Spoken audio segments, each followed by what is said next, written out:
ഞാൻ എൻ്റെ വീട്ടിലോട്ട് ചെല്ലുമ്പോഴേ എൻ്റെ അനിയത്തി പറയും ദാ അവിടെ നിന്ന് വാരിക്കെട്ടിക്കൊണ്ട് പോകാൻ വന്നെന്ന്.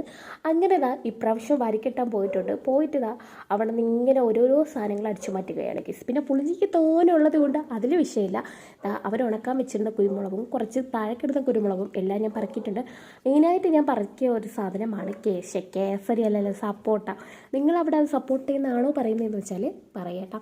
അതുമാത്രമല്ല അവിടെ ഇരുന്ന് വാഴക്കൊലയും വെട്ടിയെടുത്തു. അതുപോലെ തന്നെ തെങ്ങിലിരുന്ന തേങ്ങ വെട്ടാനാളില്ലാന്നിട്ട് എൻ്റെ കെട്ടിയവനെ കൊണ്ട് ഞാൻ കുത്തിയിടിപ്പിച്ചു കേസ്.